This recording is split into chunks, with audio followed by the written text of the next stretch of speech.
bring in Peter Schrager, NFL Network, Good Morning Football co-host and FoxSports.com senior national writer. Also seeing him on the sidelines during games as well. Let me start with that topic there, Peter.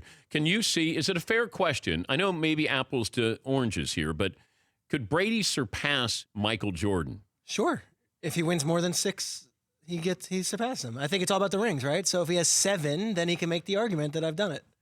But we look at football differently than basketball. It's 5-on-5. The athleticism that shows up with basketball as opposed to Brady in football and being there with Belichick. Are we being fair to what Jordan did? I know that Brady is now, and hey, he's got more titles, therefore he's got to be better. And, being in 8 Super Bowls, if that were the case. Sure. Yeah. Yeah, and it wasn't long ago where Brady hadn't surpassed Joe Montana yet. I know. And it wasn't long ago when, you would say that Jordan didn't surpass Muhammad Ali. I feel like the torch gets passed, and if Brady wins more championships in football, an 11-on-11 sport with longevity, I would go Brady. And Jordan took 2 years off in his prime. Sure did. Play baseball. All right.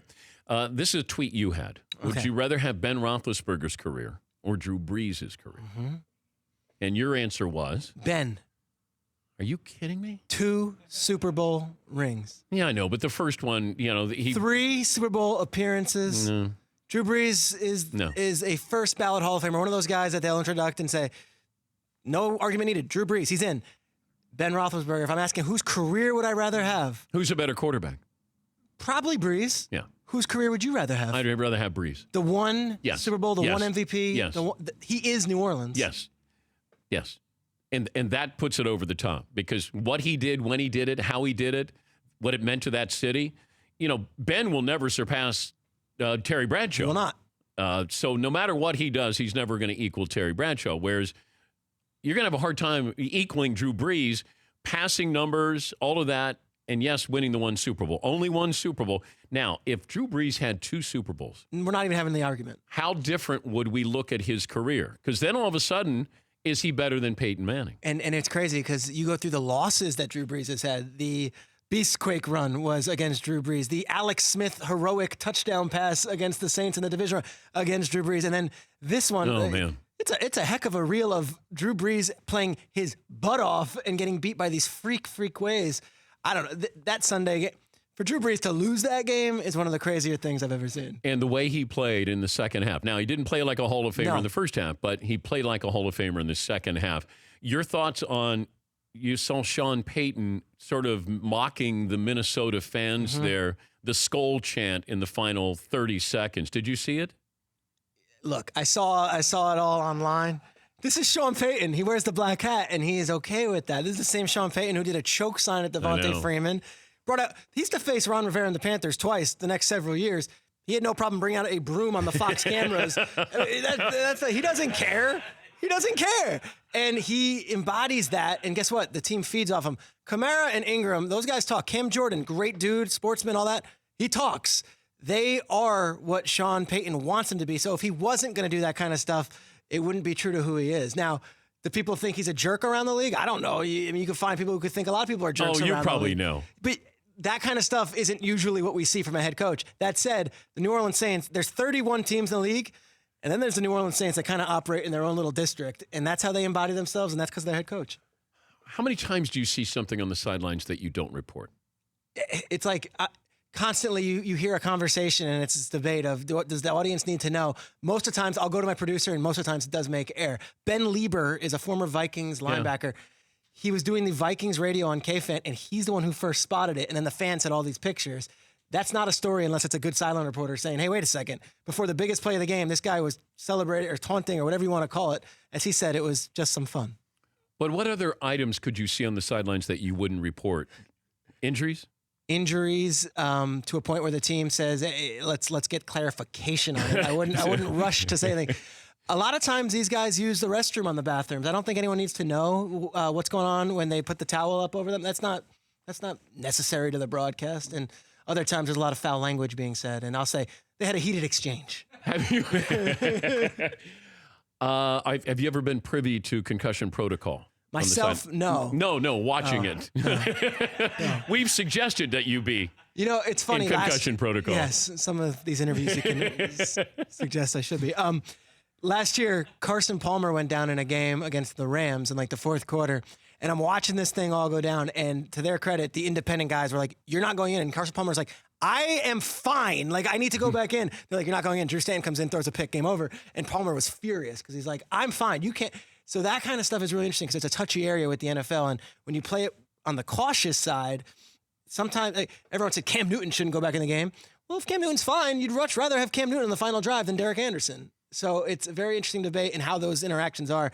And I like to keep an eye on who's saying what. And usually they side on the side of caution. But it's an inexact science. And I understand the player wants to go back in. If I'm the head coach, I want my starting quarterback back in there.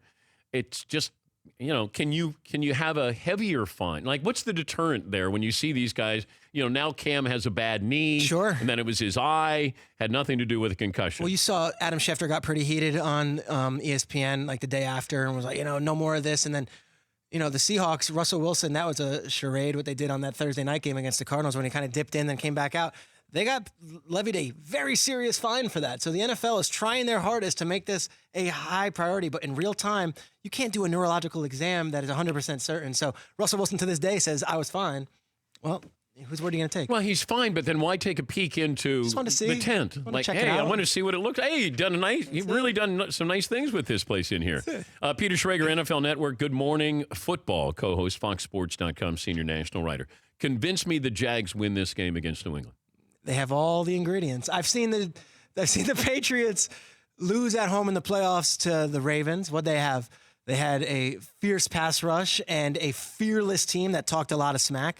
I've seen them lose at home to the Jets. What they have? They had Bart Scott, Rex Ryan, fearless and fearless. And then I seen them lose to the Giants, and it was Justin Tuck and Osi Umenyiora and Strahan, fearless and fearless. Those are the only teams that beat the Patriots in these games. We have had a blast on our show, Good Morning Football, with just Jalen Ramsey's sound bites. Yeah. Okay, and it's not just him. Telvin Smith talks. AJ Boye talks. They all talk. They believe it. They're young enough where they believe they can win, and they've got the secret ingredient in Tom Coughlin, who, Dan, I know you know this. I'm close to a lot of the Jacksonville guys. This is not some ornament, some ceremonial thing. This isn't Bud Grant flipping the coin toss before the game. This guy is boots on the ground and very involved. He was very involved with the hiring of Doug Marrone, and he's very involved with the players. All the way they practice, right down to how they dress at practice, the tone is set from Tom Coughlin. Shad Khan sought Tom Coughlin out for moments like these. He moved his entire life back down to Jacksonville, and he knows the secrets, and he knows how to get it done, and they have the ingredients there on the roster. I think they've got a shot. Well, they have a shot because they get to line up on the field with them. It's just, is somebody going to go out on the limb and say the Jags are going to win this game? I haven't yet. Okay. I haven't seen that person. I haven't either. I'm just curious about that. But when you look at these quarterbacks here, I saw a lot of columns here, even commentary. Oh, you don't need a franchise quarterback here. Okay. You still do because Brady's the MVP. Carson Wentz got you to this point, not Nick Foles. Case Keenum is better than what people, and Blake Bortles would be the guy who's sort of the third overall pick. Yeah, but he's sort of tagging along. I like that he's the highest drafted of the quarterbacks who are still left. He was carried by his defense and Leonard Fournette. Granted, I'll give you that. But you still need, I would take my chances on a franchise quarterback over a non-franchise quarterback. Yes, absolutely. And it's why the NFL is so fun. In the NBA, we could talk all we want about the Clippers and Rockets. We know at the end of the day, the Warriors are playing the Cavs in the finals. Sorry, spoiler. That's what it is. The NFL, this is what happens, right? Nick Foles is playing in an NFC Championship game against Case Keenum. These guys were teammates on a 4-12 Rams team, coached by Jeff Fisher. So that's the NFL. And to me, if you have that defense and you have that quarterback room, like Wentz is still very much involved, and John DeFilippo and Frank Reich, these guys, it's not just Foles there on an island. He's got a great defense, and he's got a great quarterback coach and a great quarterback room. Explain to me, Josh McDaniels with the Colts? Yeah. Okay. I got to know Andrew Luck is going to be healthy. So when people tell me, hey, he looks great, does he look great throwing a football? Everybody said he looks great. He looks physically great. Yeah. Great six-pack. Like, I don't care about that. This seems like a risky move for Josh McDaniels. Yeah. I would say you'd want to know as much information as you have on Andrew Luck. The problem is there just isn't that information. But would you rather have the line, all these openings? Okay. Let's rank the openings. Giants? Lions? Cardinals? Colts, Titans? I'm going Colts. Because Andrew Luck is that much better. Because Andrew Luck the team isn't good. He's the golden goose. They have the third overall pick. Chris Ballard's respected. And this guy, look, they're dragging their feet, both sides on this one, because this was something I've been hearing now for a solid few weeks. Hasn't been done yet. And everyone who thinks the Titans is not a done. Mariota and the Titans is tempting also. So there's a lot of things with Josh right now. And who are they hiring? That's the thing with the Titans. You don't fire Mike Mularkey unless you have some sort of hope or plan in your back pocket. I don't think Matt LaFleur, the offensive coordinator from the Rams, is the answer. I don't think Frank Reich is necessarily the answer. I wonder if they give a Godfather deal to Josh McDaniels and say, hey, here's the most money that you're going to make and all this stuff. Mariota, that's not done yet. My other, and this is not a conspiracy theory, but I mean, it's not reporting. Josh is dragging his feet on this one because I believe the Colts would rather have him. And if he doesn't take it, Mike Vrabel will be a very fine coach for the Indianapolis coach. I wonder, and I haven't spoken to Josh about this directly, but I wonder if he's wondering, let's finish out the season. Let's see how the Super Bowl goes. And let's see if Bill has made a decision about his future. Eventually, somebody has to be the guy to replace the guy. It reminds me of a CEO who is riding high, 18 years, stocks do, and then there's no succession plan, right? I mean, these guys keep on leaving. Patricia's gone, and then McDaniels is gone. Belichick has a son on staff. Is that the succession plan? Is there a guy that he has anointed? Because a lot of times you see that in the college game especially. You're the coach in waiting. You're the next guy.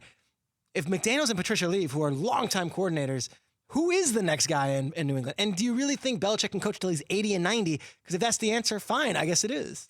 But you also, I look at Mike Krzyzewski the same way. It's true. You know, is it somebody on the staff? How many of those assistants have gone on? But they went on to get head coaching experience. So then when they come back, they are more viable to take over for Coach K. So somebody's going to eventually be put in that position. Do you have playoff plans this weekend? I will be watching these games, which I cannot wait for. But will you wear a suit and tie? Yeah, just on the couch. I like that. That's it. Headset. Hand warmers. Peter Schrager, NFL Network, Good Morning Football co-host, FoxSports.com senior national writer. Thank you again for stopping by. We always appreciate it. Love coming on. This is really cool for me. For more Dan Patrick Show, tune to Audience Channel 239 on DirecTV or download the Dan Patrick Show app.